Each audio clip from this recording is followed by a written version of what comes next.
Bismillahirrahmanirrahim. Alhamdulillah wassalatu wassalamu ala Rasulullah wa ala alihi wa ashabihi ajma'in. Amma ba'd. Alhamdulillah at nagtipon-tipon muli tayo rito sa ating Islamic Center at inshallah makapulot tayo ng magagandang mga aral sa araw na ito. Sa araw na ito, alhamdulillah, binigyan tayo ng Allah subhanahu wa ta'ala ng panahon at inshallah dagdagan pa niyang biyaya sa atin ng kaalaman. Amin. Dahil kahit busy tayo sa pang-araw-araw natin sa buhay, kahit busy tayo sa mga gawain natin, binigyan pa rin tayo ng Allah subhanahu wa ta'ala ng pagkakataon na ma-spare natin ang ating oras sa oras na ito, na makapagtipon-tipon tayo, hindi lamang na makapag-aral, bagkus ang isa sa mahalaga sa araw na ito ay yung ma-met natin, masalamuhan natin ang ating mga mahal na mga kapatid sa Islam na matagal na rin nating hindi nakikita, physical, but alam ng Allah subhanahu wa ta'ala nasa loob sila ng ating mga puso. Bago natin tawagin ang ating mga kapatid, isa-isa sa kanila sa pagsasalita, ay gusto kong magkasundo tayo sa ating rules, sa ating pag-aaral o kaya sa ating lecture. Una, kung maaari, i-silent natin yung ating mga telepono para pag may nagsalita ay hindi tayo makakadisturbo. Number 2, kung tayo aalis para kumain, okay lang, pero huwag na natin disturbuhin yung iba. At kung maaari, dito tayo mag-usap tayo, o kaya makinig tayo, para isa lang yung discussion natin. At the end of the lecture, meron tayong portion para sa Q&A, o kaya sa katanungan. At ang mga sisters natin, pwede sila magpadala ng text, o kaya umutos dyan sa mga bata na dalhin dito yung question in a written form. Kaya i-text dito sa kanilang mga asawa o kakilala. At nawa hindi itong simula ng textmate sa hindi mag-asawa, ha? Is padala rito para na mabasa natin ang question at sagutin ng ating mga mahal na kapatid. Also, nais ko rin i-remind ang aking sarili at ating mga mahal na kapatid sa Islam na itong ating mga tagapagsalita ay mga brothers natin na mashallah masigasig sila sa da'wah. Sila ay mga nagtatranslate at sumusulat ng mga akhlak. May Allah accept it from them. But tayo, mga kapatid natin, iwasan natin yung masyado nating puriin ang mga kapatid natin. Dahil ang pagpuri sa kanila harap-harapan ay maaari ikamatay ng kanilang mga puso. Maaari na isipin nila, ya'udubillah, na talaga sila'y magaling. O maaari isipin din nila na talagang hindi naman ako magaling, ba't ganito, at maliliit sila sa kanilang sarili. It is much better sa ating mga Muslim, pag pumuri tayo sa ating kapatid ay wala sila sa ating harapan. Okay? The most na masabi natin sa kanila, Jazakallah khair, may Allah accept your good deeds. We can talk about them pag wala sila sa harap natin. But in front of us, wag natin gawin yun dahil hindi yun ay maganda para sa atin. Meron niyang aral sa atin na yung binabati, pwede niyang sabuyan ng buhangin ang mukha ng bumati o kaya yung pumuri sa kanya. Also, hinihiling ko sa ating mga kapatid dating taga rito sa Al-Khubar at ating mga sisters sa baba, na ating hilingin sa Allah subhanahu wa ta'ala na bigyan ng ikhlas ang isa't isa sa atin. Lalo lang ating mga bisita, ang ating mga tagapagsalita, ang ating mga kapatid na nagpapalaganap ng Islam, hindi lamang dito sa Saudi Arabia, pati na rin sa Pilipinas at ibang bahagi ng mundo, nabigyan sila ng ikhlas sa kanilang mga niya.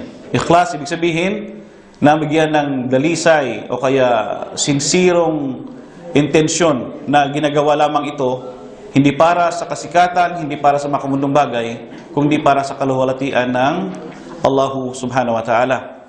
And lastly, inihiling ko rin sa inyong lahat, pati na rin sa aking sarili, na ipanalangin natin sila, nabigyan sila ng Allah subhanahu wa ta'ala ng tawfiq, ng guidance.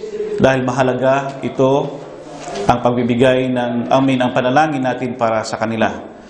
Alam natin sa hadith na ang mga Muslim na kanyang pinapanalangin ang kanyang kapatid na Muslim, ay ang anghel ay nagsasabi, Amin ya Rab, at sa kanya rin.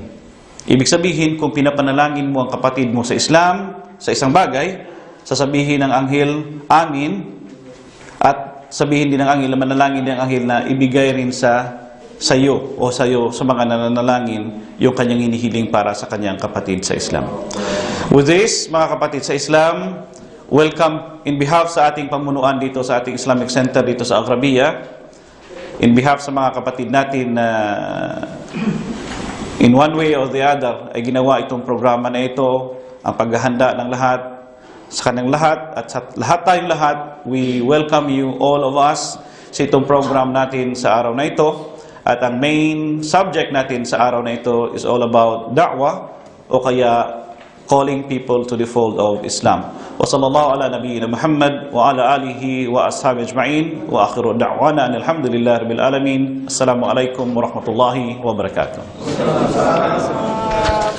Pagdala niya dito sa ating mga brothers from Riyadh na naging safe yung pagpunta nila dito, alhamdulillah.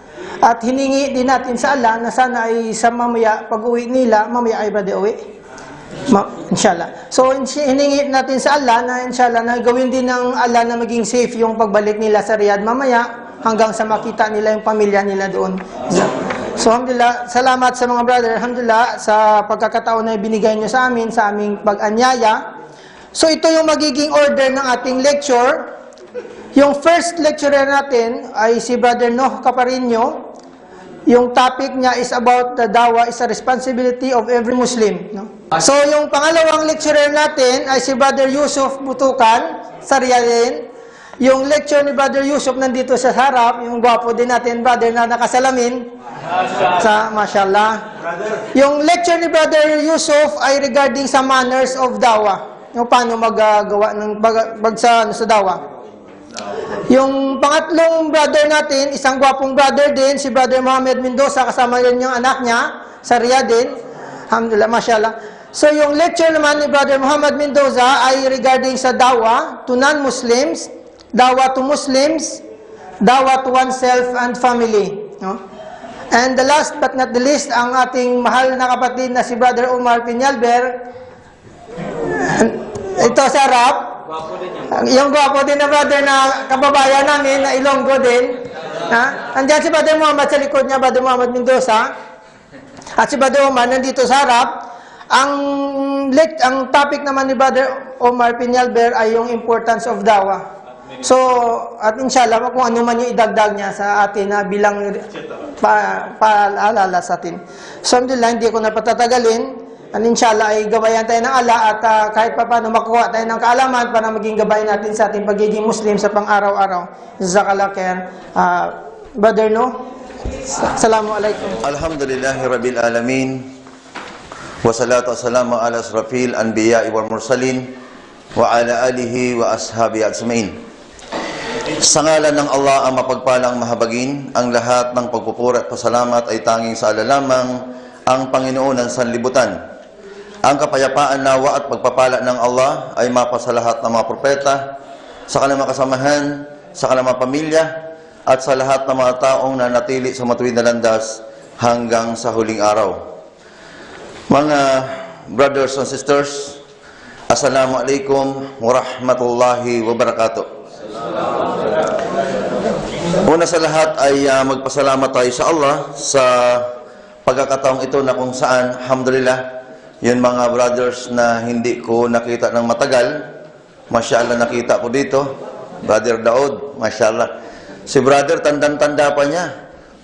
Year 2000, huli kami nagkita sa ISKAG. Mashallah, sa akin, di ko na matandaan, pero siya, sariwa pa sa isipan niya. Mashallah. Abdul Majid, Allahu Akbar.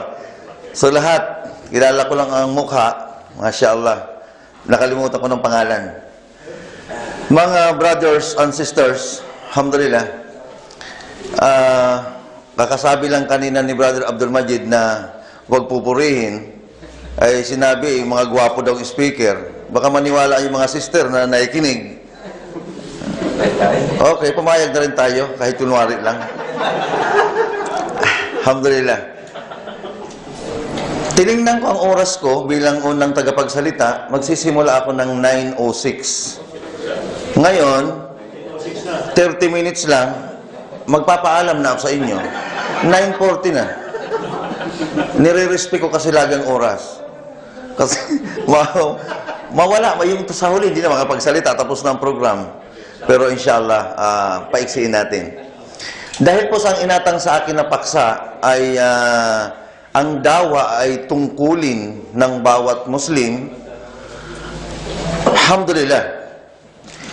Binanggit po ng Allah sa banal na Quran, chapter 16 verse 36, sinabi ng Allah, A'udhu billahi minash shaitanir rajim, "Walaqad ba'athna fi kulli ummatin rasulan an ibudullaha wajtanibut tagut."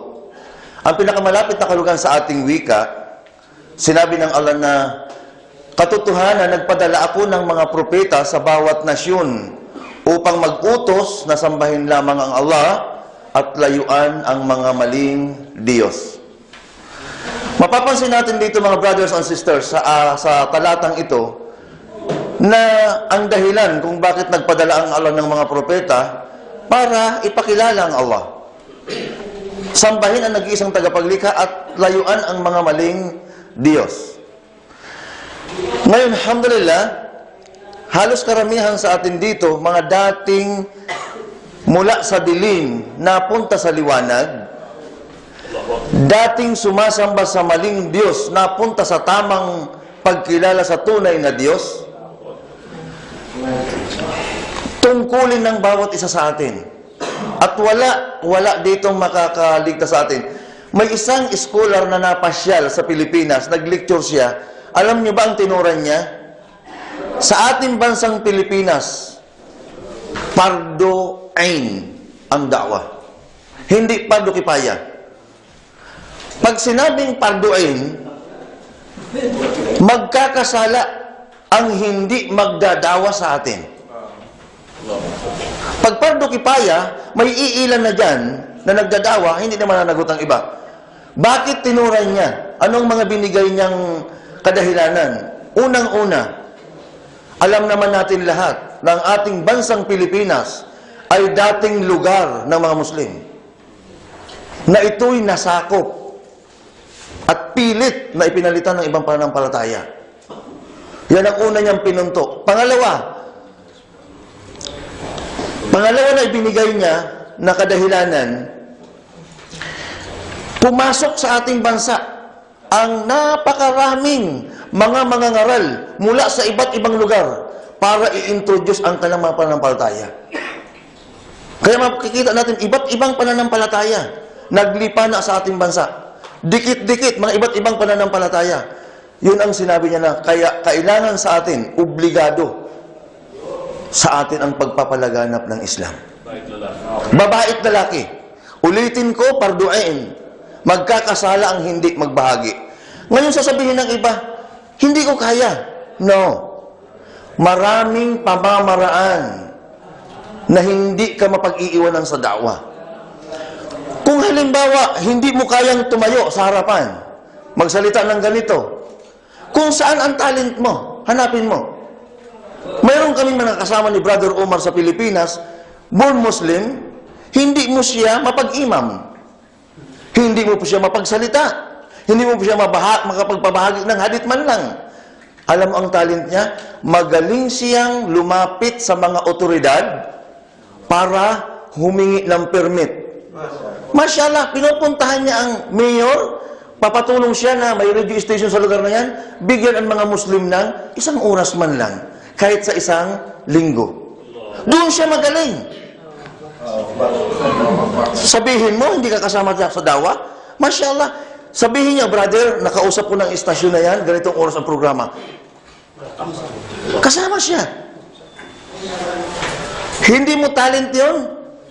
Nagsusulat ka? Masyaallah. May mga brother tayo, makikita nyo sa Arab News. Di ba, pag linggo may kasama doon na Tagalog, yung extra. May brother tayo, may kulong siya doon. Bawat labas nun, every week, mayroon siyang kulong tungkol sa Islam. Doon ang talent niya. Di ka pa rin kaya magsalita ng ganito? Pumunta ka, brad, sa Islamic Center. Libreng pinamimigay ang mga basahin. Kumuha ka, pagsakay mo ng jeep, pamigay mo. Kahit saan ka pumunta. Dawa. Pinakawalang-wala na mga brothers na dawa. Isabuhay natin ang Islam. Isabuhay natin ang Islam. Nakita sa iyo ang aral ng Islam, Masya Allah, napakalaking dawa. At mayroon ding tinatawag na dawa sikmura. Alam niyo ba ang dawa sikmura? Abay, magpakain ka. Muslim ka, dawa sikmura. Allahu Akbar. Wala, mga brother. At uulitin ko, sa lahat ng mga nagmuslim, saan ka mang galing dito, ng gitnang silangan, pag uwi natin ng Pilipinas, hindi ka makakatanggi na hindi ka magdadawa. Maliban kung ipaglilihim mo na ikaw ay hindi Muslim. Doon ka lang. Pero kung pag uwi mo, magpapakita ka Muslim, mauobliga ka magpaliwanag ng Islam. So, alhamdulillah, sa amin mga tagapagsalita, iikot ng ang paksa sa dawa. Mayroon akong nais talakayin ngayon na napakahalaga. Mga brothers, pansinin nyo ang 5 pillars of Islam. 5 pillars, tingnan nyo. Isa man ang mawala, ang itakwil mo sa 5 pillars, hindi ka matatawag na Muslim. Shahada, salah, zakat, som, hajj, sabihin mo, hindi naman totoo yung som na yan, lalabas tayo sa Islam. Ganyan kahalaga ang pillars, ang haligi. Anong pillars ng umrah? Wearing ihram, tawaf sa Kaaba, saysapan Marwa. Hindi mo magawang isa dyan, hindi ka nag-umrah. So, ganang kahalaga ang pillars. Mga brothers, bigyan natin ng pagkakataon ngayon. Ano ang pillars ng dawa? Bakit ko ito pupuntahan? Kasi mga brothers, sa totoo lang, brothers and sisters, wala pala tayong kamalay-malay. Ang tagal na nating, sabi natin, nagdadawa tayo, pero matutuklasan natin, hindi pa pala tayo nagdadawa. Hindi pa pala tayo nagdadawa. Una, alamin mo natin ang ibig sabihin ng dawa.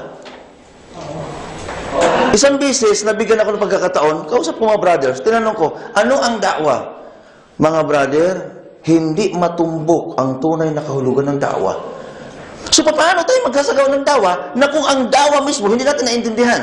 Tulad halimbawa, papakilala ang isa sa inyo sa akin na, brother, isa akong PNP. Tapos pinadefine ko sa iyo, what is PNP? Hindi mo alam. Paniwalaan kaya kitang PNP ka? Sasabihin mo sa akin, nagtapos ka ng criminology. Nung pinadefine ko sa iyo criminology, di mo alam. Hindi kita paniwala ng criminology ka. Pagdating sa dawa, dapat yung talagang tayo nagdadawa. At tulad ng binanggit ko, maobliga tayo lahat. Obligado sa atin. Alamin natin ang definition ng dawa. Sabi ng isang brother, dawa, pag-aanyaya. Pag-aanyaya saan? May pag-aanyaya sa sabungan. Saan? Pag-aanyaya saan? Masyaallah, bigyan natin ng madaling maunawaan ang definition ng da'wa. Da'wa, pag-aanyaya sa landas ng Allah na gumawa ng mabuti at layuan ng kasamaan. Okay. Ngayon, puntahan natin ang 3 haligi ng da'wa. Dahil itong 3 haligi, review lang ito sa mga veterano dyan, sa mga baguhan lang na katulad ko. Ang 3 haligi ng dawa, pag hindi natin ito makuha, ibig sabihin hindi tayo nagdadawa. Tulad ng sinabi ko kanina, ang pillars ng umrah, pag hindi mo nagawa ang say sa Safa Marwa, tawaf sa Kaaba, hindi ka nag-umrah. Idagdag mo ang isang haligi sa Hajj, yung standing on Arafah, doon na lamang, doon makumplito yan. Ngayon, ano ang 3 pillars ng dawa?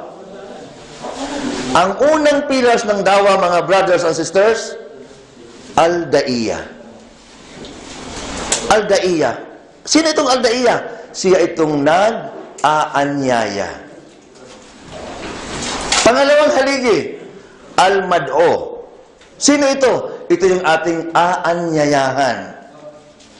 Pangatlong haligi, anong paksa natin? Al-Islam. Huwag tayong lalayo.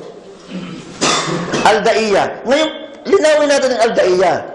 Kasi alam niyo mga brothers, nung tiningnan ko ang katangian ng Daiya, nahiya ako magpakilalang Daiya ako.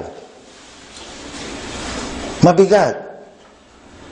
Sa isang Daiya, unang-una, kung ano ang kanyang pinapahayag, siya dapat ang unang nagsasabuhay.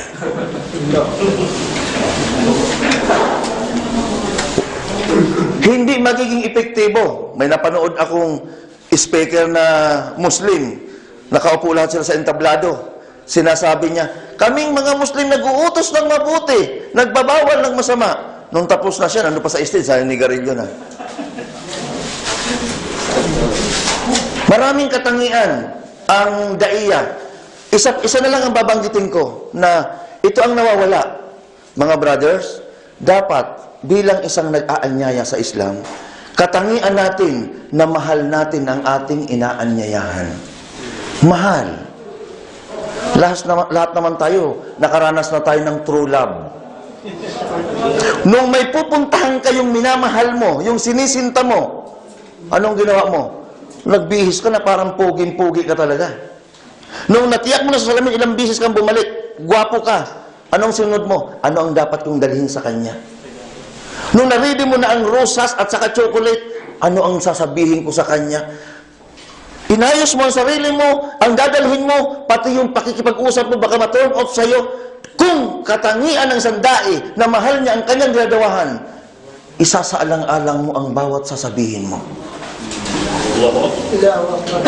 Hindi mo siya sasabihan ng inotil gunggong. Mahal mo, gaganyanin mo. Kaya dapat, mga kapatid, at bilang Daiya, nag-aanyaya. Kaya nga, mga brothers, yung totoong nag-aanyaya, pag tanong mo, Assalamualaikum, brother, saan ka galing? Doon sa isang kumpanya, nagdawa. Ano nangyari? Masya Allah, kailan daw uli ako babalik? Natutuwa sila. Kasi nag-anyaya. Pero ang iba, saan ka galing, brad? Doon nagdawa. Ano nangyari? Asar na asar sa akin. Nagdawa daw, pero mali ang term. Saan ka galing, brad? Doon ng asar. Ano nangyari? Ay, asar na asar sa akin. Hindi naiintindihan ang kanyang kalagayan na isang tagapag-anyaya. Sa tingin natin, mga brothers and sisters, pag non-Muslim, inanyayahan mo sa landas ng Diyos, sino magalit sa'yo? Anyayahan mong asasinihan, natutuwa, yung pa kaya sa landas ng tagapaglikha, patungong paraiso? Ha? Kaya sa totoong nag-aanyaya, walang magagalit sa'yo. Sasabihin pa sa'yo ng mga matanda, bakit ngayon lang kayo nakapunta sa lugar namin? Ba't ngayon lang namin narinig yan? Dahil inanyayahan mo. So dapat nag-aanyaya, Al-Daiya. Ngayon, dahil short ang oras natin, kilalanin natin yung Al-Mad'u. Sino yung aanyayahan? Sa banal na Quran, kinategorize sila sa tatlo. Sabi ng Allah, believers, non-believers, at saka mapagkunwari. Hypocrites. Pagdating sa mga scholar, dalawa na lang. Mananampalataya at mga hindi mananampalataya. So ngayon, bilang nag-aanyaya ka, dapat kilala mo ang aanyayahan mo. Walang iniba sa isang pulis. May hostage doon sa kanto. Bilang pulis, dapat kilala mo yung nang-hostage at hino-hostage. Baka mamaya mabaril mo yung hino-hostage. Ganon din sa isang nag-aanyaya. Kilala mo ang aanyayahan mo. Akala natin ang aanyayahan natin ng Muslim, no. Mananampalataya at hindi mananampalataya. Ang mananampalataya, hinati sa tatlo. Sa simpleng paliwanag, Muslim na mataas, may mga matitibay na Muslim, Muslim na nasa middle, Muslim na nasa baba. Ito yung mga pasaway. Alam na natin kung saan tayo doon. Muslim na mataas, middle, it's a middle, minsan taas, baba, pataas, pababa, taas sa kanyang sa baba. Yan ang Muslim. Ang non-Muslim naman, nahati sila sa apat. Sa apat. Dapat dito natin nakikilala ang ating target. Sino itong apat na mga non-Muslim, non-believers? Una, atheist. Walang Diyos. Pangalawa, polytheist. Maraming Diyos. Pangatlo, ahlul kitab. Hudyo at Kristiyano. Pang-apat, nandun sila yung mga tinatawag na mapagkunwari. So bilang nag-aanyaya, kilala mo ito. Napunta ka ngayon sa isang lugar, ang dadawahan ng mga Muslim. So, alam mo na, nakategorize mo na sila sa tatlo. Pag napunta ka sa mga non-Muslim, kilala mo. Walang Diyos, maraming Diyos, ahlul kitab, hudyo at Kristiyano. So, sino ito? Nabanggit sa banal na Quran ng Allah na ang pinakamalapit sa atin ay ang Hudyo at Kristiyano. Bakit?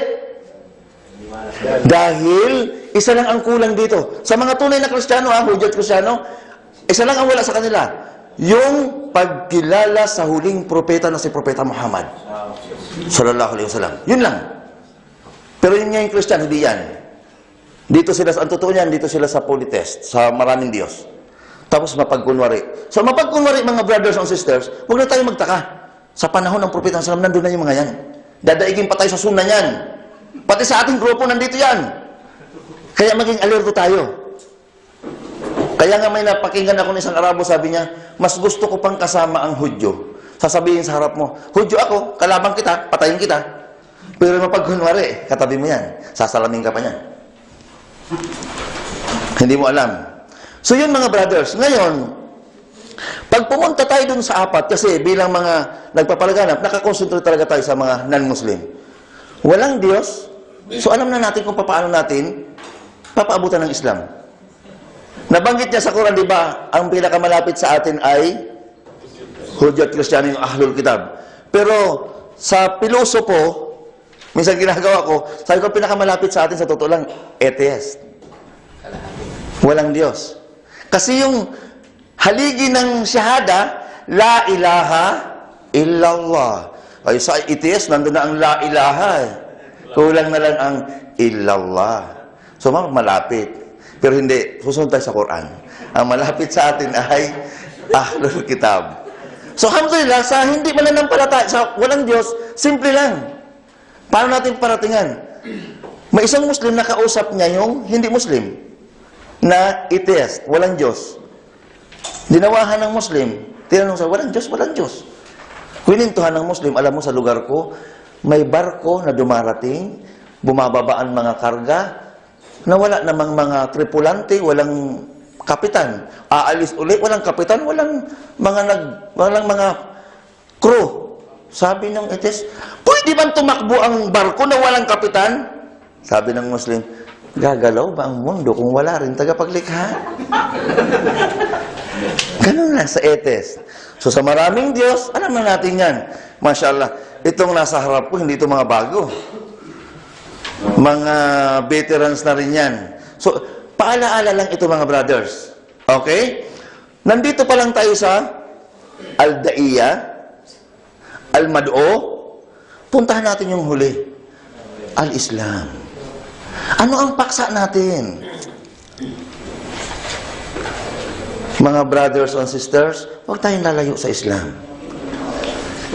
Kung nagtatrabaho ka sa Milo, sa Nestle, tapos ang iniinom mo ay Ovaltine, maaari kang tanggalin sa kumpanya mo. Ibig sabihin, hindi ka kontento sa kumpanya mo. Dapat yung ang kumpanya mo, tinatangkilik mo yon. May paaralan kang pinatayo, lahat ng mga anak mo sa ibang school nag-aaral, palpak ang school mo. Kung ganun.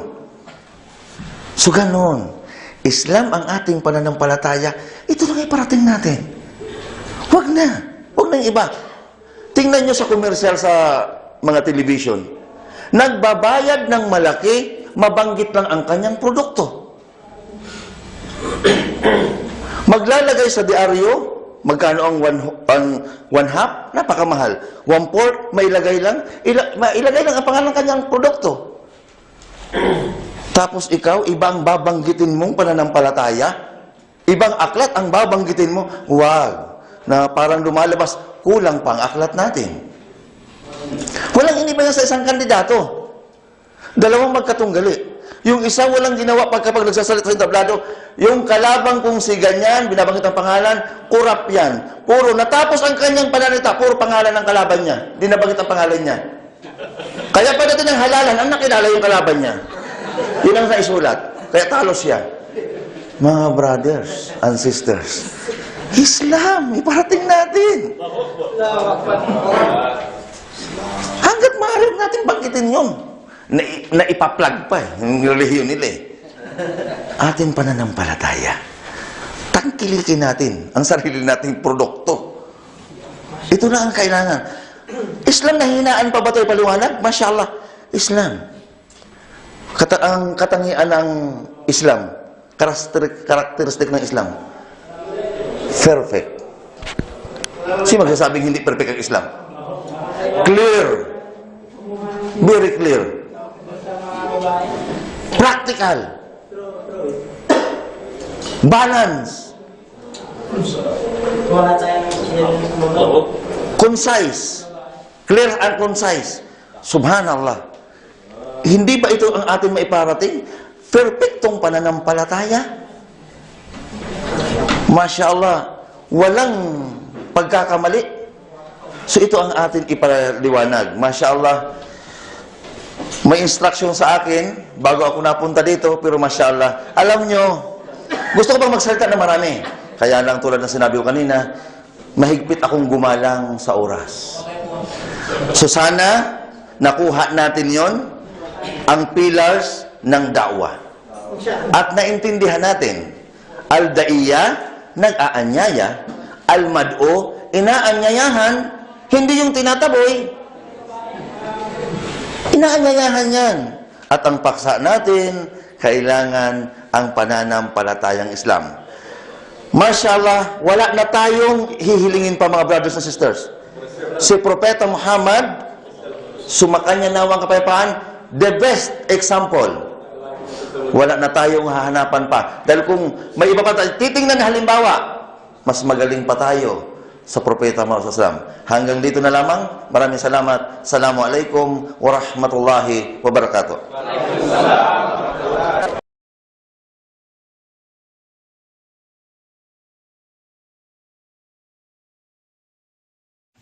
Jazakallah kay Brother No, mashallah. For the manners of Dawa, Brother Yusuf Butukan. Bismillah, alhamdulillah, wassalatu wassalamu ala rasulillah. Assalamualaikum warahmatullahi wabarakatuh. Waalaikumsalam warahmatullahi wabarakatuh. Una sa lahat mga kapatid, tayo magpapasalamat sa Allah subhanahu wa ta'ala dahil pinangyari niya ang araw na ito na tayo'y magkita-kita. No? At ito ay dahil sa Islam. No? So, gaano man kalayo natin, tayo ay paglalapitin ng Allah subhanahu wa ta'ala dahil sa ating pananampalataya. So, dahil sa ang ating oras ay maiksi lamang, hindi na tayo pa tumpik-tumpik pa at pupunta na tayo doon sa ating topic. Ano? So, katulad ng nasabi ni Brother No, lahat tayo ay inuobliga sa pagpaparating ng mensahe ng Allah subhanahu wa ta'ala. Ngunit paano natin ito ipaparating?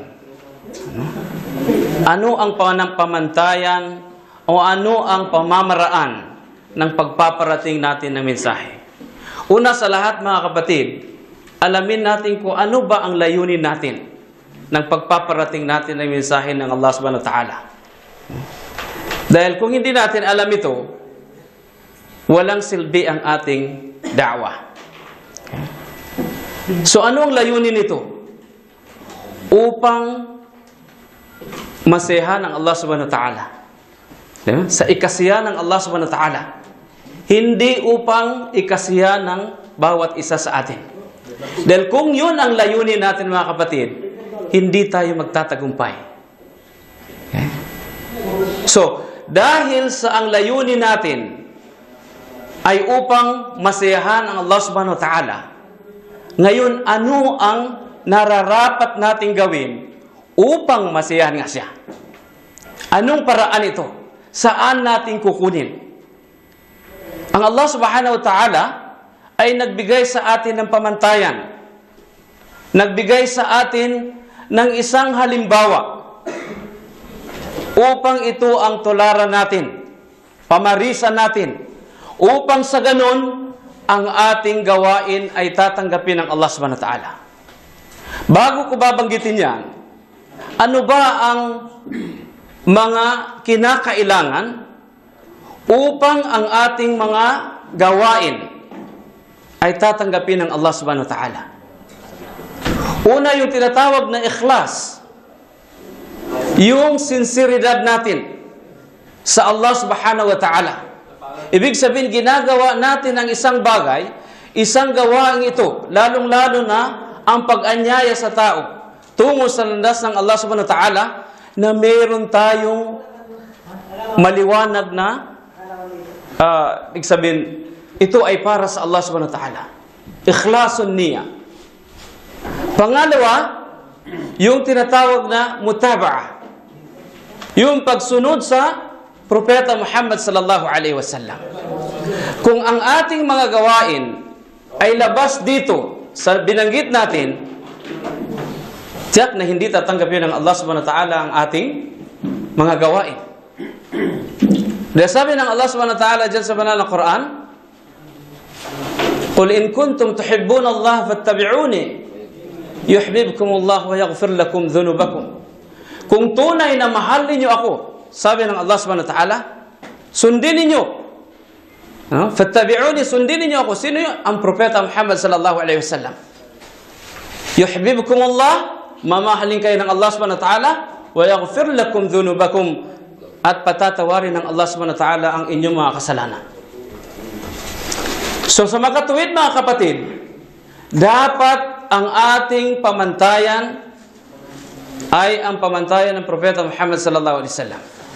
Isa pang aya na binanggit ng Allah subhanahu wa ta'ala na napakahalaga ang pagsunod sa Propeta Muhammad sallallahu alaihi wasallam, sabi niya, "Laqad kana lakum fi Rasulillahi uswatun hasana." Nasa inyo ang isang sugo. Nasa inyo ang isang halimbawa, magandang halimbawa. Ang Propeta Muhammad sallallahu alaihi wasallam. So, dito natin ibatay ang ating pag-anyaya sa mga tao. Ngayon, ano ang pamamaraan? So, ang Allah subhanahu wa ta'ala ay nagbigay sa atin ng pamamaraan kung paano natin ito iparating sa mga tao. Ano sabi ng Allah subhanahu wa ta'ala? "Ud'u ila sabili rabbik." Anyayahan nyo sila sa landas ng iyong Panginoon. Bil hikmah, na mayroong hikmah na tinatawag. Wisdom. Ano yun? Saan nagmulang wisdom na yun? Sa Quran at saka sa Sunnah ni Propeta Muhammad sallallahu alaihi wasallam. Wa maw'idatil hasana, sa magandang pakikipag talakayan. Wajadilhum billati hiya ahsan, at makipag-argue ka sa kanila sa pinakamagandang pamamaraan. So yan mga kapatid ang paraan. Katulad na sinabi ni Brother Nuh kanina, yung ad-da'i wa mad'u, minamahal niya yung kanyang mga dinadawaan. Gaano mang kasama nitong inaanyayahan mo, anyayahan nyo sila sa maayos na pamamaraan. Ano ang utos ng Allah subhanahu wa ta'ala kay Propeta Musa alayhi salam? Sino ang inaanyayahan ni Propeta Musa? Si Fir'aun. Sabi ng Allah, "Izhaba ila Fir'aun wa innahu tagha." So, pumunta kayo kay Fir'aun. Anong katangian ni Fir'aun? Tagha. Ibig sabihin, nagmamalabis. Diba? Faqula lahu layyinan. Anong inutos ng Allah? Ibig sabihin, pagsabihan nyo sila na mas faqula lahu laynan. Pagsabihin niyo siya ng magandang salita. La'allahu yadhakka aw yakhsha. Baka sakali siya ay maka alaala o di kaya matakot sa Allah subhanahu wa ta'ala. Katulad ng nabanggit ng ating kapatid, hindi tayo pwedeng o maaaring bumitaw ng mga masasakit na salita. Dahil mahal natin yung dinadawaan natin. At kapag sila ay nag-Muslim, kapatid natin sila. Diba? So hindi nararapat sa atin yun na pagsabihan natin sila ng hindi maganda sa pandinig nila. At wag na wag natin siraan o pagsalitaan ng hindi maganda ang kanilang sinasamba. Dahil yan ay binanggit din ng Allah subhanahu wa ta'ala, ipinagbabawal sa atin. وَلَا تَسُبُّوا الَّذِينَ يَدْعُونَ مِن دُونِ اللَّهِ فَيَسُبُّوا اللَّهُ عَدْوًا بِغَيْرِ عِلْمٍ. Ibig sabihin nun, huwag niyong pagsalitaan ng hindi maganda o abusuhin o insultuhin ang mga sinasamba nila ng liban sa Allah subhanahu wa ta'ala. Dahil kung iinsultuhin nilang Allah subhanahu wa ta'ala na hindi maganda, na wala silang kaalam-alam. Diba? So hindi maaari sa atin yun. Iparating natin ang mensahe ng Allah subhanahu wa ta'ala. Sabi ni Propeta Muhammad sallallahu alaihi wasallam, "Qul hadhihi sabili." Sabihin mo, ito ang aking daan, landas. Ad'u ila Allah. Anyayahan mo sila tungo sa landas ng Allah subhanahu wa ta'ala. Sa anong katangian? Ala basira. Ano itong basira? Knowledge, kaalaman. Dahil hindi naman tayo maaaring mag-anyaya na wala tayong kaalaman. Saan natin sila anyayahan? Kinakailangan, mga kapatid, na mayroon tayong kaalaman. Oo nga't sinabi ni Propeta Muhammad sallallahu alaihi wasallam, "Ballighu anni walau ayah." Iparating ninyo ang mensahe mula sa akin kahit na isang ayah.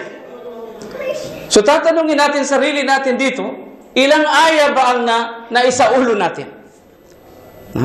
Meron dito sa atin buong Quran sa ulo niya. Ngayon maaari ka nang pumunta doon dahil naisaulo mong Quran. Kailangan alam mo kung ano yang iaanyaya mo sa kanila. Dahil kung hindi, instead na doon mo sila anyayahan sa matuwid na landas, doon mo sila naanyaya sa baluktot or ligaw na landas. So napakalinaw, mga kapatid, na ang ating pamantayan o pamamaraan ng pag-anyaya sa kanila na di pa Muslim ay sa pamamaraan ni Propeta Muhammad sallallahu alaihi wasallam. Katulad ng naunang nagsalita, sinabi niya, hindi nating maaari, katulad lamang ng nagbebenta, hindi natin maaaring ibenta ang produkto ng iba at yung sa atin ay napapanis. Dahil hindi natin nababanggit. Okay? Ang iba kasi sabi nila, ito ang tatalakayan natin dahil kung tatalakayan natin ang Quran, hindi nila mauunawaan. Hindi ba natin alam, yung mga kapatid, na ang pagsabi ng ganun ay isa sa dahilan upang tayo ay lalabas sa turo ng Islam or sa Islam? Isa yun sa nawaqid al-Islam, ibig sabihin, nakakapagpapawalang bisa ng ating Islam. Na sinasabi natin, mayroon pang isang batas na higit sa batas ng Allah subhanahu wa ta'ala. Tingnan natin, mga kapatid, noong panahon ni Propeta Muhammad sallallahu alaihi wasallam, nung ipadala ni Propeta Muhammad sallallahu alaihi wasallam si Mu'adh bin Jabal sa Yemen, ano sabi ni Propeta Muhammad sallallahu alaihi wasallam sa kanya? Ikaw ay pupunta, tutungo sa Ahlul Kitab. Ngayon, ano sabi ng Propeta? Awwalu ma tad'uuhum ay yuwahhidullah aw la ilaha illallah. Unang-una na ianyaya mo sa kanila ay ang tauhid, ang la ilaha illallah. Unang-una. Ang iba hindi. Kailangan sirain muna natin ang pananampalataya ng mga ito. Sino ka? Ha? Hindi ba sinabi ng Allah subhanahu wa ta'ala dyan sa banal na Quran? فَذَكِّرْ إِنَّمَا أَنْتَ مُذَكِّرْ لَسْتَ عَلَيْهِمْ بِمُسَيْطِرْ. Magpaalaala ka dahil yan ang tungkulin mo ang magpaalala sa kanila. لَسْتَ عَلَيْهِمْ بِمُسَيْطِرْ. At hindi ikaw yung nagdidikta sa kanila kung anong gusto nila. Okay? Yun ang layunin ng iba. Huwag mo na yan. Kailangan sirain natin. Ito ang ihaharap natin sa kanila, ang aklat nila. Ngayon, ang tanong, magkakaroon ba tayo ng gantimpala doon? Ha? Yung ba ay tinuro ni Propeta Muhammad sallallahu alaihi wasallam sa atin? Sino tayo na nakakahigit pa sa mga khulafa ar-rashidin? Umar bin Khattab radhiyallahu anhu. Sa panahon ni Propeta Muhammad sallallahu alaihi wasallam, meron siyang sipi ng Torah. Nakita siya ng Propeta Muhammad sallallahu alaihi wasallam, pulang-pula. Sabi ni Abu Bakar, "Ya Umar, nakita mo ba ang mukha ng propeta na pulang-pula?"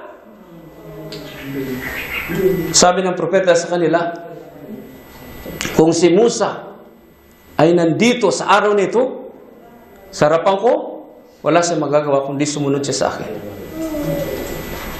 So sino tayo na magsasabi na ito ang mas higit na paraan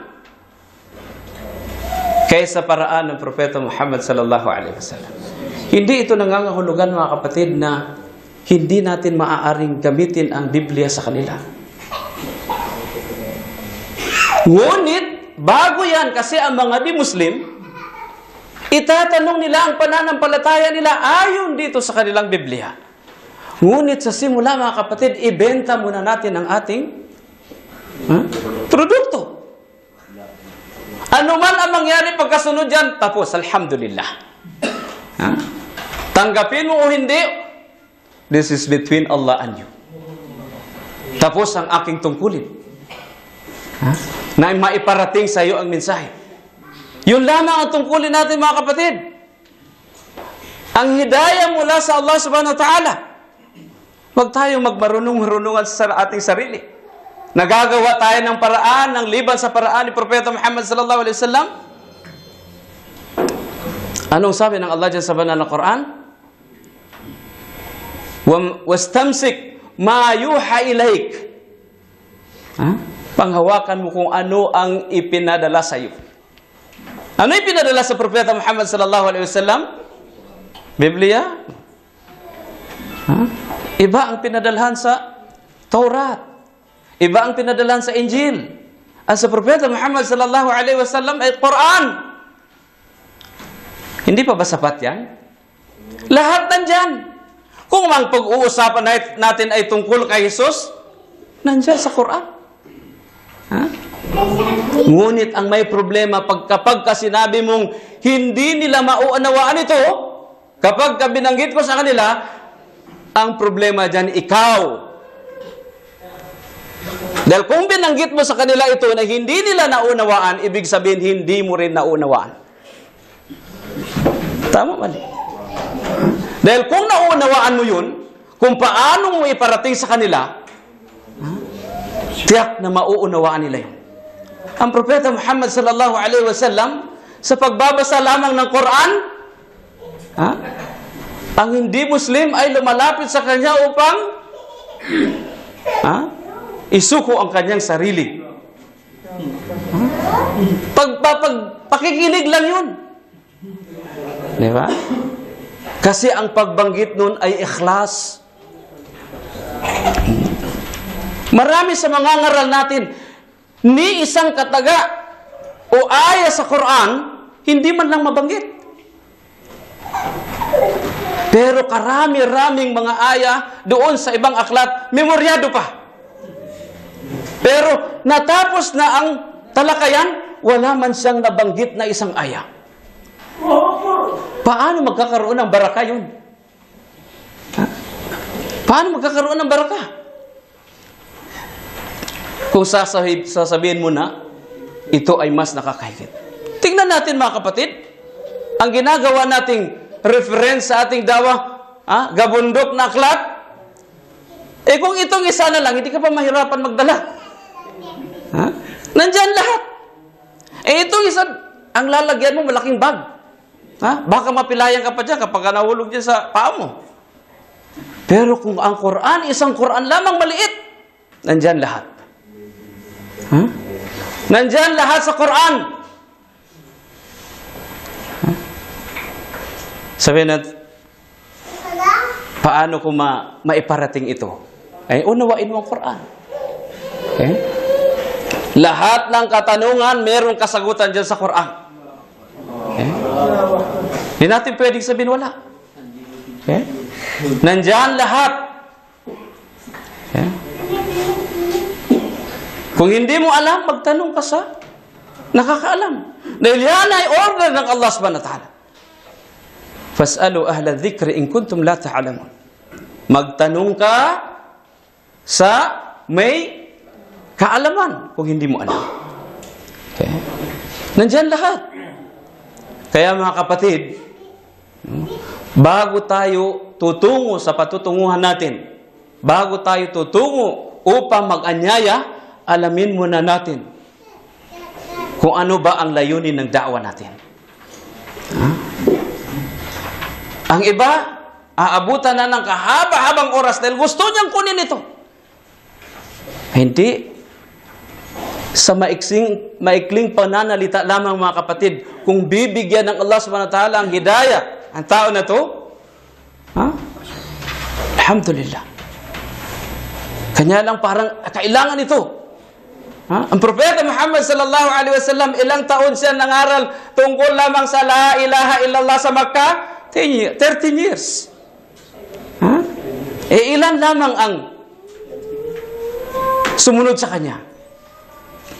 Ni kanyang tiyuhin. May pagkakataon pa nga, nalungkot ang Propeta Muhammad sallallahu alaihi wasallam. Pero ano ay pinadala ng Allah sa kanya? Innaka la tahdi man ahbabta, walakin Allah yahdi man yasha. Okay? Hindi ikaw ang, ibig sabihin, kung ano yung gusto mong gabayan, ay magagabayan mo. Ang Allah subhanahu wa ta'ala nagagabay. So yan ang alalahanin natin palagi mga kapatid.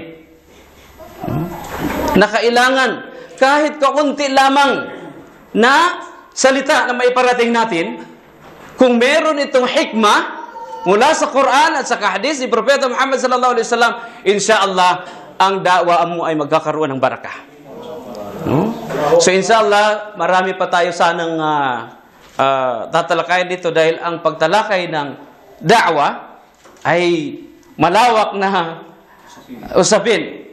Ngunit alhamdulillah, at least yung pinaka-punto ay insyaallah na iparating natin. So hanggang dito na lamang. Subhanakallah bihamdik, asyhadu an la ilaha illa ant, astaghfiruka wa atubu ilaik. Assalamualaikum warahmatullahi wabarakatuh. Assalamualaikum warahmatullahi wabarakatuh. Bismillahirrahmanirrahim. Alhamdulillahirabbil alamin. Wassalatu wassalamu Rasulillahi karim wa ala alihi washabihi wa min astana bisnatil yaumiddin. Sa ngalan ng Allah, ang mahabagin, ang maawain, ang lahat ng pagpurit po, salamat ay tanging sa alalamang ang Panginoon lahat ng mga nilikha. Naway ang kapayapaan sa kanyang propeta, si Propeta Muhammad sallallahu alaihi wasallam, sa kanyang pamilya at mga kasamahan, at sa lahat ng tumatahak sa matuwid na landas hanggang sa araw ng paghuhukom. Alhamdulillah, bilang karangalan ng isang Muslim, ay maimbitahan ka sa isang ganitong pagtitipon ay isang bagay na bilang ako, isang Muslim, ay tinitreasure ko ito as big opportunity. Kasi kung titingnan natin, yung ating mga taga-kapatid, mashallah, pagdating sa larangan ng dawa, andiyan na sila. Hindi pa ako Muslim, andiyan na sila. Pero yung pagkakataon na binibigay sa bawat Muslim, tulad ko, sa pagkakataong ito, ay pinasasalamatan tulo sa Allah Subhanahu wa Ta'ala. At sinasabi nga natin na kapag dumating ang ganitong pagkakataon, which is ito yung unang-unang kong natutunan sa aking mentor, sa mga Muslim na nakatulong sa akin upang magkaroon ng kaunting kakayanan, ay yung kapag dumating ang ganitong pagkakataon, bilang isang Muslim, itayo mo ito. Ang pinakasikreto, balik ka sa Allah. Ya Allah, tulungan mo po ako dahil hindi mangyayari o hindi ko may di-deliver ang anumang mensahe kung ito'y magmumula lamang sa akin. Magagampanan ko ang lahat ng ito kung ito ay ipagkakaloob mo po sa akin. So yung paksa, dawa sa Muslim and non-Muslim, kung tutuusin kung paano ipabot ang dawa sa non-Muslim, ay pinaabot na lang dalawa nating naunang tagapagsalita, si Brother Yusuf and Brother Nuh. So yung dawa sa mga Muslim, isa ito sa mahalagang paksa na kung minsan nakakaligtaan natin. Bakit? Dahil kapag ang isang Muslim ay nagsyahada na, tapos na. May mga pagkakataon, sa isang Islamic Center sa Riyadh, noong isang kabayan natin ay hindi pa Muslim, hindi pa nagsasyahada kasi medyo nahirapan silang magdawa, lahat gusto makipag-usap sa kanya. Ito ang Islam, ito ang Allah, Muslim, 5 pillars, 6 belief, 5 terminology ginagamit na. Lahat gusto siyang kausapin. And then, alhamdulillah, nagsihada yung kabayan natin, naging Muslim. Noong pumipirma na siya ng mga dokumento para sa certificate, which is ito secondary matters lang sa pagiging isang Muslim natin, dumating yung time na kailangan niya ng kunin. Itong brother, since bago, nag-expect siya na yung kanyang Muslim na kapatid, doon sa Islamic Center na yun, matutulungan siya. Bro, hindi naman yung certificate ko. And nakakalungkot, pero ito ang aktual na nangyari, halos wala nang pumapansin sa kanya. Punta ka ron, punta ka ron, punta ka ron. Hanggang sa yung brother, bagong Muslim, don't expect na meron siyang matatag na iman upang unawa sa Islam. Kaya naman nangyari, nung hindi pa ako Muslim gusto niyo akong usapin lahat? Yung nag-Muslim na ako, wala na pumapansin sa akin. Bakit? Ano yung kulang? Ano yung kulang? Meron. Balikan natin bahagya yung ating panahon ng mga 5 years old, 10 years old, 15 years old. Ano ba ang gusto natin nun? Diba? Sa pagpihit ng tadhana at pagsulong ng panahon, yung gusto natin noon, natupad. Maaring iba hindi natupad, napunta sa ibang, kasi kadar ng Allah to, kung ano lang yung ibigay ng Allah Subhanahu wa Ta'ala, ito magaganap, katiyakan, walang pagdududa. Pero yung achievement na yun, bago natin yung nakamit, meron tayong mga pinagdaanan. Nag-elementary ka, nag-high school ka, na sa bawat araw, nakikibaka tayo. Pagsakay sa jeep, pagpasok sa eskwela, pag-isip na maaga, pag-prepare sa exam. Sa pagiging isang Muslim, kailangan natin yung mataimtim na pagsisikap upang aralin natin ito. Hindi sapat ang shahadatain. Kailangan aralin natin. Then, kapag inaral natin ito, anong susunod? Ipamuhay natin. At kapag naipapamuhay na natin, ipamahagi naman natin. So, ito yung tungkulin natin mga Muslim. At isa sa pinakamataas na antas ng pagsamba na maaaring gawin ng isang Muslim o na maaari natin ipailala sa bawat sarili sa atin, ang pagtataguhin ng salah. Salah, mga kapatid. Alhamdulillah, ang sarap mabuhay dito sa Saudi Arabia. Alhamdulillah, ang sarap mamuhay dito sa Saudi Arabia sapagkat kapag dumating ang Salatul Fajr, may adhan.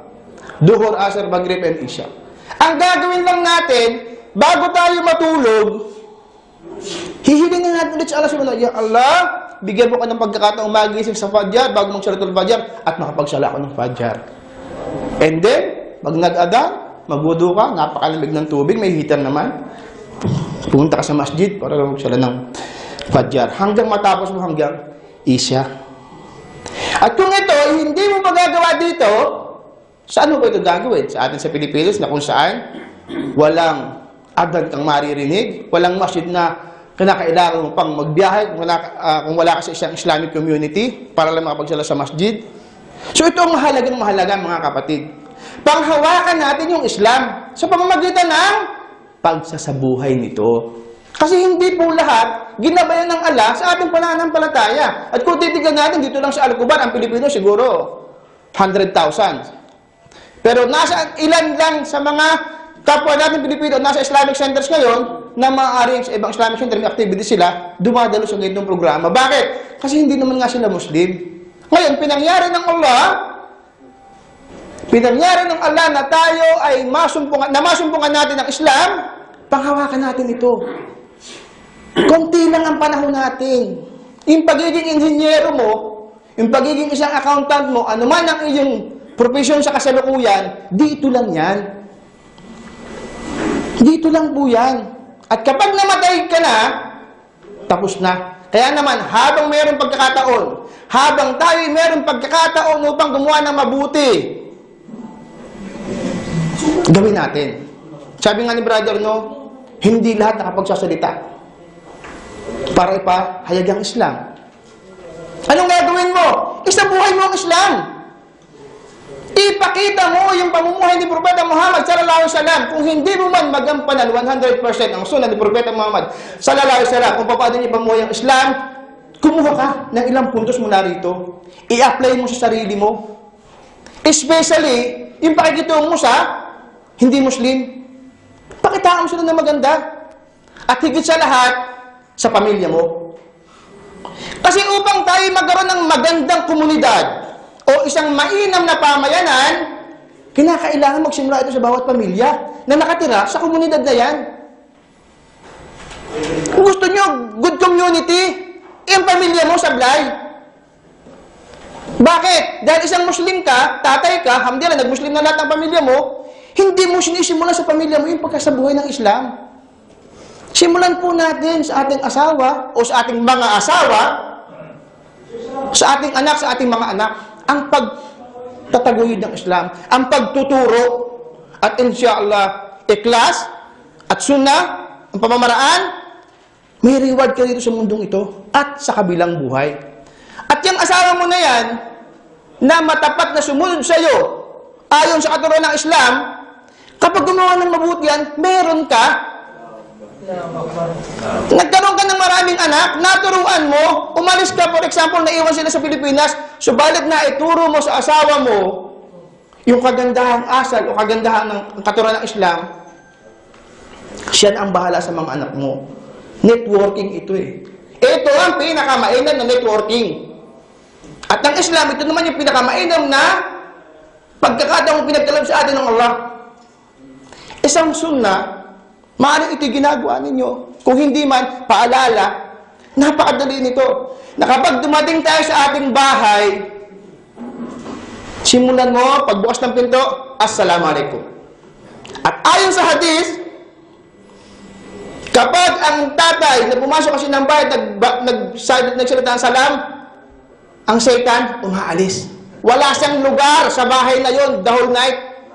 At kapag kumain ka pa, Bismillah,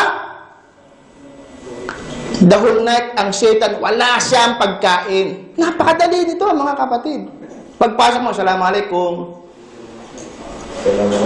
And then, siyempre, kakain ka na ba? Bla, bla, bla. Pagkain mo, Bismillah. Napakasimple lang itong sunang ito. Pero napakalaki ng biyaya. Imagine, the whole night, walang Satan na gagambala sa inyo. So, yung pagmamahalan na ipinagkaloob ng Allah sa bawat isa sa atin, babae at lalaki, isasabuhay nyo na lang. Wala nang maaari pang kumontra. Simple lang ginawa mo. Nagsalam ka lang. Pangalawa, upang magkaroon tayo ng mainam na pamilya na magiging daan upang magkaroon ng mainam o matagumpay na pamayanan, mahalin natin ang ating mga asawa. Yung ating asawa o yung ating mga asawa. Nang naayon sa turo ni Propeta Muhammad sallallahu alaihi wasallam, lagi natin sinasabi, alam ba na mga babae niya ang karapatan natin sa kanila? No. Alam ba na mga babae niya ang karapatan natin sa kanila? Ngayon, ang tanong, yung bang karapatan ng mga asawa natin, alam din ba natin? Naibibigay ba natin ito sa kanila? Dapat ganun muna. bago natin kunin yung pagkukulang ng isang Muslim o ng asawa natin o ng isang tao, tanungin muna natin yung ating mga sarili. Dahil hindi magiging mainam ang lahat kung hindi magmumula sa iyo ang mabuti. Ngayon, isang factor na sa palagay ko ay magiging makabuluhan yung pagiging makatotohanan sa lahat ng bagay. Makatotohanan sa pagiging isang Muslim, makatotohanan sa pag-aalay ng sala, makatotohanan sa mainam na pakikitungo sa ating asawa o ating mga asawa, sa ating pamilya, sa ating mga pamilya, at pagiging makatotohanan sa ating mga salita at gawa. Sabi nga ni Propeta Muhammad sallallahu alaihi wasallam, panatilihin ang pagiging makatotohanan, sapagkat ang pagkamakatotohanan ay nagiging daan patungo sa mabuting gawa, at ang mabuting gawa ay naghahatid papunta sa paraiso. At sino man ang nagpapanatili ng katotohanan at patuloy niya itong inilalagay sa kanyang layunin, itatanghal siya ng Allah bilang isang matapat o makatotohanang Muslim. Sabi ng Allah, ya ayyuhalladhina amanu taqullah wa qulu qawlan sadida. O mga mananampalataya, matakot kayo sa Allah at panatilihin ninyo o palaging gawin nyo palaging kayong gumawa ng makatotohanan sa salita at sa gawa. Pagiging makatotohanan sa salita at sa gawa. At kung hindi natin kaya, ulitin ko lang, at kung hindi natin kaya ipabot ang Islam sa pamagitan ng mainam na pagsasalita, gawin nating mainam na ehemplo o halimbawa ang ating mga sarili upang maipabot natin ang Islam. Dahil ang bagay na ito lamang, mga kapatid, ang madadala natin sa kabilang buhay. At habang ang pagkakataon na pinaglob sa atin ng Allah ay nandito pa sa atin, ano to? Yung ginawa niya tayo mga Muslim, ipinakilala niya sa atin ang kanyang sarili, ipinaalam niya sa atin ang ating panuntunan ng buhay, gawin natin. Dahil kapag tayo'y namatay na, kapag natapos, dumating na sa atin yung hangganan ng ating pansamantalang pamumuhay, dito na natatapos lahat ang pagkakataon. Kaya naman po, mga kapatid sa pananampalatayang Islam, habang tayo may pagkakataon na gumawa ng mabuti, gawin natin. Sapagkat kapag dumating na yung bagay, yung time o yung oras na kinuha tayo ng Allah subhanahu wa ta'ala, dito na ito matatapos. Kaya naman, lagi nating tatandaan, panghawakan natin ng Islam. Pag-aralan natin po ang Islam. Isabuhay natin ang Islam at ipamahagi natin ang mensahe ng Islam. Napakadali na lang ngayon. Alhamdulillah Rabbil Alamin. Pupunta ka na Islamic Center, mashallah, may libreng kape at tinapay. Ha? Pupunta ka na Islamic Center, magbabasa ka, yung dating Arabic, ginawang English, ngayon Tagalog na. Alhamdulillah Rabbil Alamin. Bubuksan na lang natin yung aklat, aaralin na lang natin yung nilalaman, isasabuhay na lang natin, habang tayo naghihintay ng ating kamatayan dahil katotohanan, walang pagdududa, darating ito sa atin. So inshallah mga kapatid, sa maikling pagkakataon na nakaupo ko rin sa inyong harapan, dalayan ko sa Allah subhanahu wa ta'ala na naging makabuluhan ang ating mga nabanggit at naway gamitin niya ito upang magsilbing paalaala upang mapanatili natin ang pagiging isang Muslim. Wa akhir dawana alhamdulillahi rabbil alamin. Assalamualaikum warahmatullahi wabarakatuh.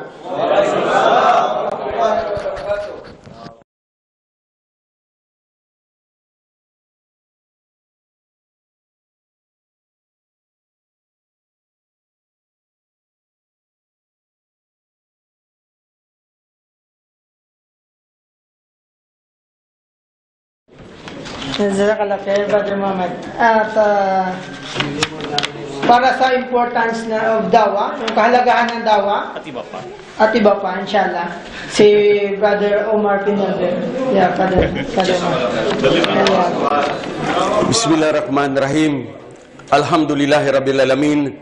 Wassalatu wassalamu ala Rasulillah wa ala alihi wa sahbihi wa man tamasaka bisunatihi ila yaumidin. Assalamualaikum warahmatullahi wabarakatuh.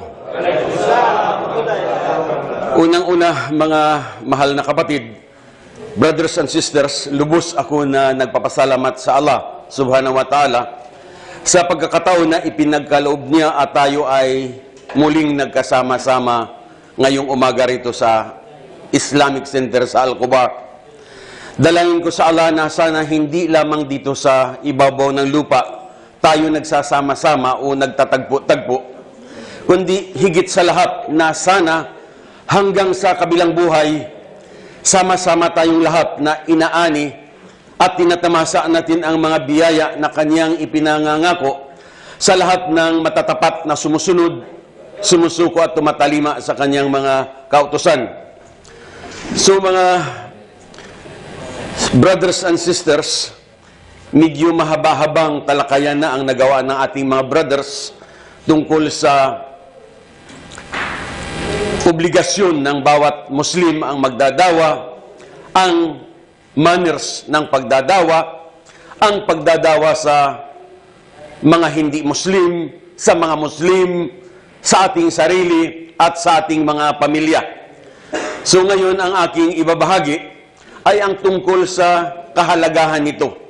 Of course, mahalagang mahalaga ang gawaing ito dahil ang sabi ng Allah sa banal na Quran, وَمَنْ أَحْسَنُ قَوْلًا مِمَّنْ دَعَا إِلَى اللَّهِ وَعَمِلَ صَالِحًا وَقَالَ إِنَّنِي مِنَ الْمُسْلِمِينَ. Meaning, ang sabi ng Allah, ang malapit na kahulugan, who is bitter in speech than one who calls men to Allah, do righteous deeds, and say that he is a Muslim, bowing to Allah's will. Sino raw ang hihigit sa pananalita, sabi ng Allah, doon sa tao na tuwing siya'y nagsasalita, nag-aanyaya siya ng kanyang kapwa tungo sa landas ng Allah, gumagawa ng kabutihan at nagsasabi na siya ay isang Muslim, sumusunod, sumusuko at tumatalima sa Allah subhanahu wa ta'ala.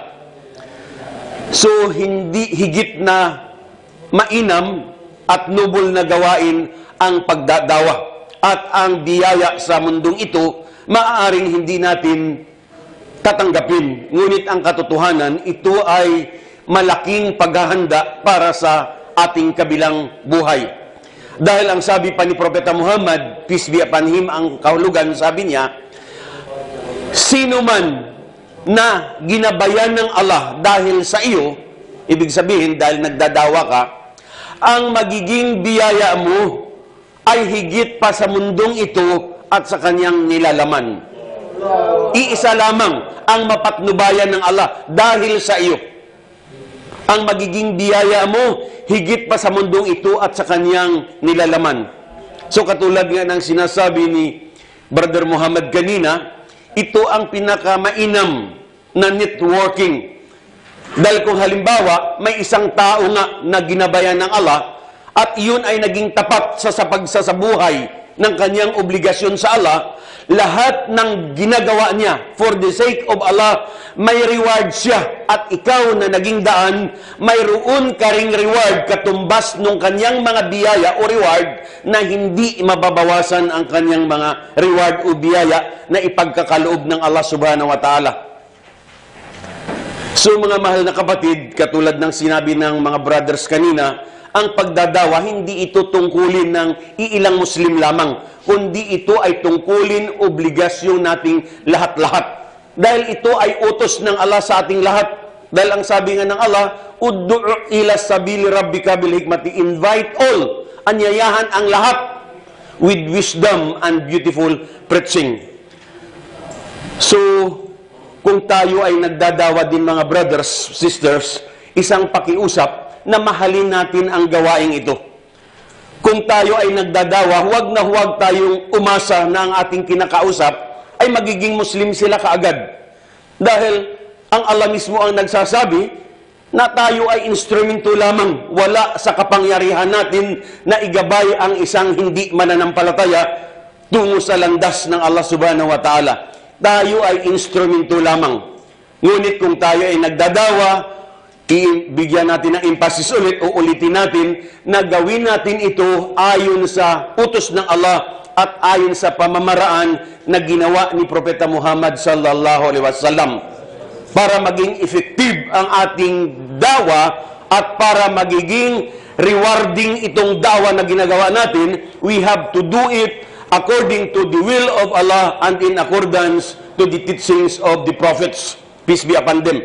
Dahil ang sabi nga ng Allah sa banal na Quran, Ya ayuha Rasul, balig ma unsila ilayka min rabbik, wa ilam taf'al fama balagta risalata. Meaning, ang sabi ng Allah kay Propeta Muhammad, peace be upon him, O Messenger Muhammad, proclaim the message which has been sent down to you from your Lord.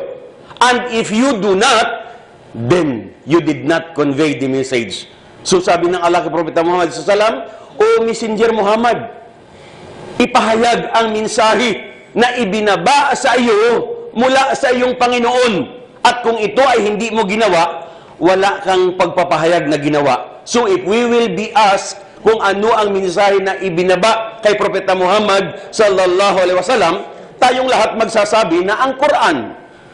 So kung ang Quran ang inuutos ng Allah na ipahayag, bakit puro kamalian, kontradiksyon sa Biblia ang ating tinatalakay sa ating kausap? Wala tayong aasahang gantimpala, mga brothers, sisters, kung puro panunulig sa paninira ng kanilang paniniwala ang ating gagawin. So uulitin ko upang magiging kapaki-pakinabang at magiging kasiyasiya sa ating tagapaglikha itong gawaing pagpapaliwanag, pag-aanyaya, pagdadawa, pag-i-invite, gawin natin sa utos ng Allah at sa pamamaraan na ginawa ng propeta sallallahu alaihi wasallam. So ulitin ko, mahalin natin ang pagdadawa, mga brothers. Dahil may mga kapatid tayo na aktibong-aktibo sila sa pagdadawa kung makikita mo. Pero kung walang may magsihada, pagka inimbita ulit, ayaw na nila dahil wala namang nagsisihada. Uulitin ko, wala sa kapangyarihan natin ang gabayan ng isang tao. Ang Allah lamang ang nagagabay. Pero kung ang ikhlas, ang sincerity ay nasa sa atin, may magmusliman o wala, ngunit kung ang ipinararating natin ay ang tunay na mensahe na Islam, makakaasa. At of course, mga brothers, sisters, malaki ang chances na marami ang yayakap sa Islam kung ang ipinararating mo ay ang tunay na mensahe ng Allah subhanahu wa ta'ala.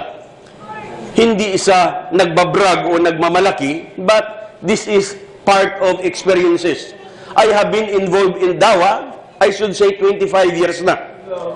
Dati ako sa Riyadh, matagal ako dito sa Al-Khobar, at matagal na ako ngayon sa Pilipinas. So, iisa lamang ang pamamaraan kung ano yung inutos ng Allah at pamamaraan na ginawa ng propeta, iyon ang sundin gawin natin. At katotohanan na ito ay magiging efektibo. Dahil ngayon sa Pilipinas ako, we keep on traveling different parts of the Philippines. Lahat ng mga kulungan sa Iwahig Penal Colony, sa Penal Colony sa Mindoro, sa Palawan, iba't ibang mga bayan-bayan, iba't ibang mga universities. Katulad lamang last month, galing kami sa Leyte, iba't ibang mga bayan sa Maasin City, sa Padre Burgos, sa Hilongos, sa St. Bernard, sa Tacloban, at marami ang yumayakap sa Islam dahil ang ipinararating mo ay ang tunay na mensahe at inaanyayahan mo sila sa tunay na paraiso at tunay na kaligtasan sa darating na araw ng paghuhukom.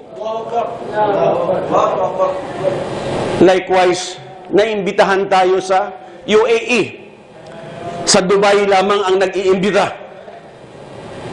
Pero after the lecture, dahil kung mahal mo ang mga kinakausap mo, kailangan magmula sa puso ang pagpapaliwanag mo at the same time, idinudua mo sa Allah na sana magabayan sila.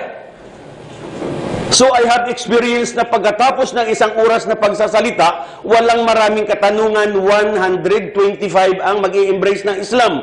Pero hindi natin ito dapat ipagmamalaki dahil ang alalang ang nagagabay sa kanila. Ngunit ang payo ko ulit na ang tunay na mensahe lamang ng Islam ang ating iparating. Dahil sa Islam natin sila inaanyayahan, nararapat lamang na ang tunay na mensahe ng Islam ang ipararating. So dapat kinabukasan, uuwi na isang lecture lamang. Ngunit nabalitaan halimbawa ng Abu Dhabi na marami ang nag-embrace ng Islam, nag-imbita sila at pagkatapos ng 3 araw na pagbibigay ng dawa, total of 149 ang nag-embrace ng Islam. So nabalitaan ng Muscat sa Oman na marami sa mga Pilipino ang yumayakap sa Islam, nag-imbita rin sila. So 2 months ago, nasa Muscat tayo sa Oman, at ang lecture 3 araw sunod-sunod, 3 gabi sunod-sunod, ginawa sa lecture hall ng Sultan Qaboos Grand Mosque. So, 1,000 ang umaattend sa lecture isang gabi. After 3 nights ng pagli-lecture, 98 ang nagsihada sa ating mga kababayan. Pagbalik ko ng Pilipinas, kinabukasan mismo tumawag ang organizer, Brother Omar.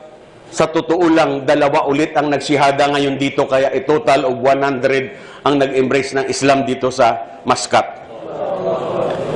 So bago ako pumunta rito sa Manila, I mean sa Saudi Arabia, nag-organize kami, first time na nangyari ito sa barangay kung saan ang Iskag. I hope some of you nakarating sa Iskag. Ito ay matatagpuan sa Salitran 1, Dasmariñas, Cavite. So first time sa kasaysayan ng Iskag roon, we were there for almost 11 years na. Pero first time na nangyari ito, nagkaroon tayo ng symposium sa barangay. So kinausap natin ang barangay captain at ang kanyang mga kagawad. Sila mismo tumulong, nag-organize, nag-anyaya ng mga naninirahan sa barangay Salitran 1 para umattend sa symposium na ginawa. So, isang pang-attract sa kanila to draw more crowd, more audience, namili tayo ng mga papremyo like isang telebisyon, 21 inches colored, which cost only 5,999. So, let's say, 6,000.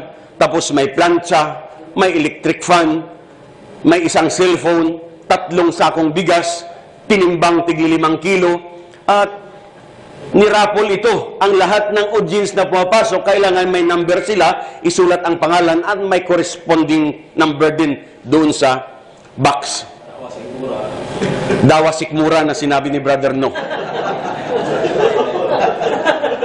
So, bago magsimula, dahil ang barangay captain, may grupo sila ng mga senior citizens, maraming mga senior citizens ang umattend ron.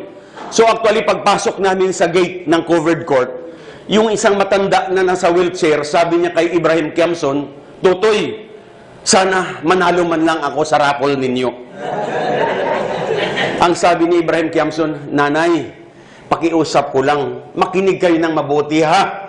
Kung ano ang aming ibabahaging mensahe, pakinggan nyo ng mabuti. At nanay, tumawag kayo sa tunay na Diyos na kayo'y mananalo. Sa Allah kayo tumawag, huwag kay Kristo." So natawa lang ang matanda. So nagsimula ang lecture, nirapo lahat yung mga bigas, yung electric fan, yung electric kettle, at pinakapinali ang telebisyon. So hinalo ng barangay captain ang box at binunot ang isang pangalan. Ang nanalo, sister na nasa Iskag compound nakatira. Ang sabi ko, huwag ibigay sa kanya. Ito ay dapat ibigay natin sa ating mga bisita na hindi pa Muslim.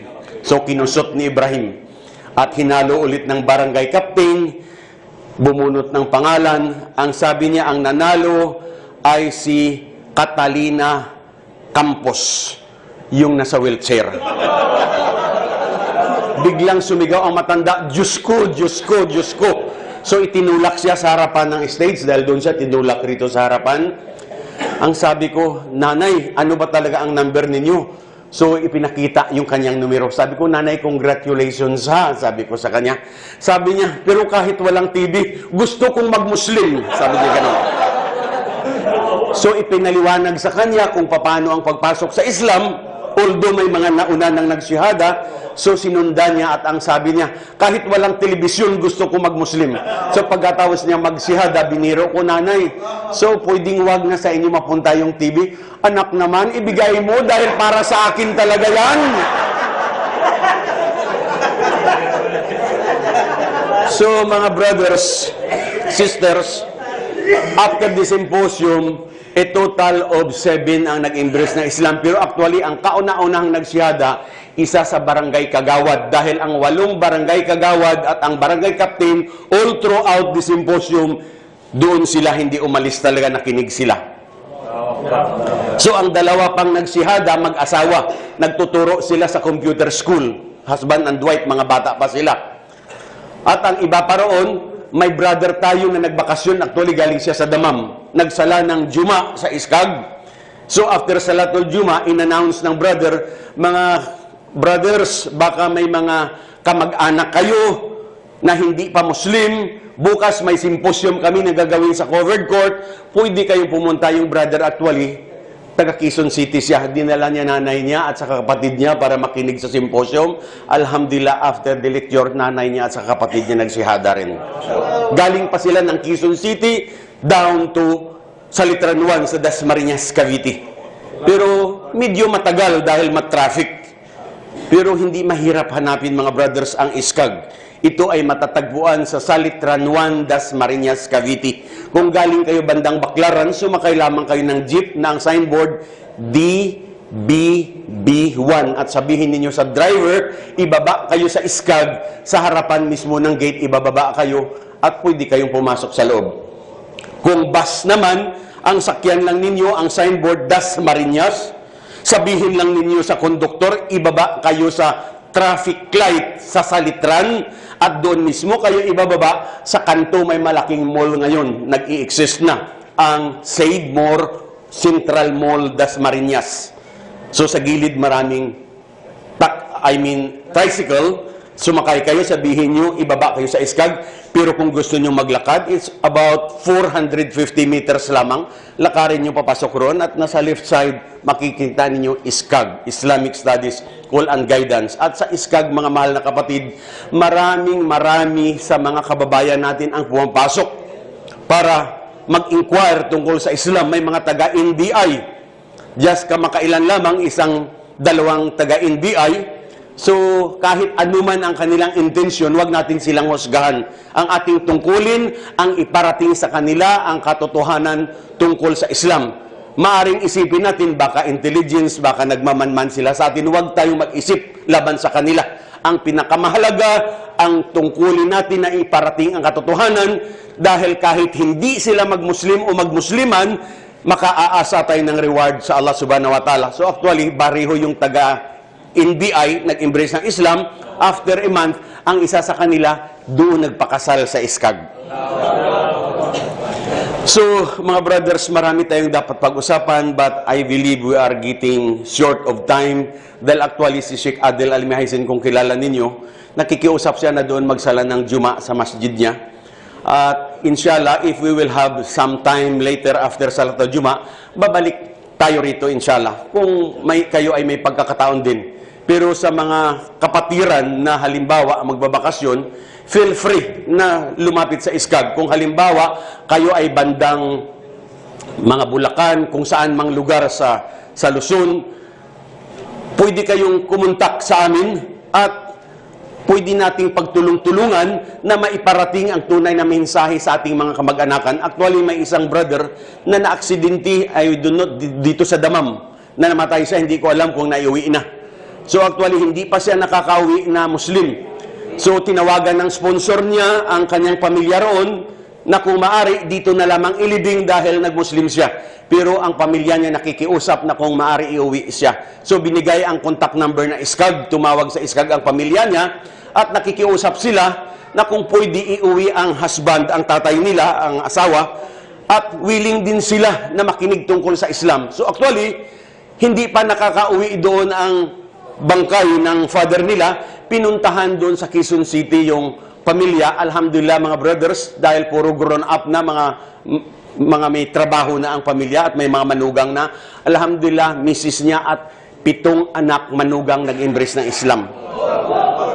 So may isang brother din na dito sa Damam din nagtatrabaho. Ang driver siya, trailer driver. At ang misis niya actually na mamasukan kasambahay. May anak sila, hindi pa nakakasal. So alam niya na kahit may anak na kung hindi nakakasal, nagkakasala sila nagkakasala sila kung hindi sila makakasal kapag sila ay nagtabi.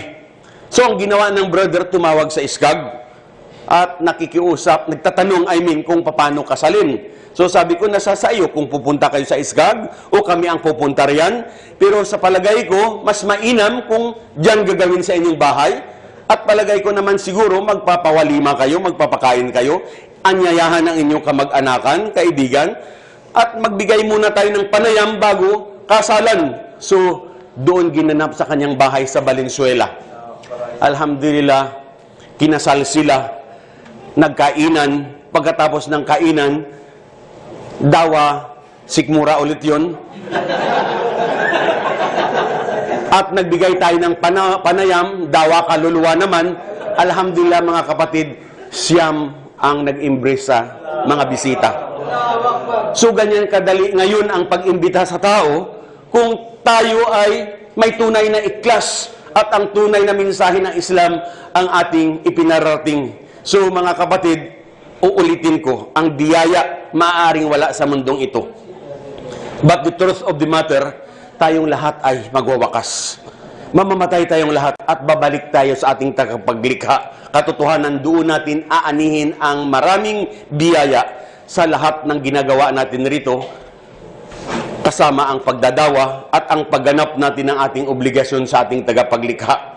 Actually, ang ating pagdarasal, mga mahal na kapatid, huwag na huwag nating pababayaan saan man tayo naroroon. Noong kami ay nasa Leyte, sa St. Bernard, siguro nabalitaan nyo, just about 5 years ago, nagumuho ang bundok sa St. Bernard. Mahigit 2,000 ang namatay. Doon kami nagsimposium sa auditorium sa covered court at ang sabi ng isang municipal councilor, sabi niya, kabayan, actually 5 years ago, itong lugar na ito rito, sabi niya, parang mga isda lamang ang mga namatay na na-retrieve doon sa tinakpan ng bundok.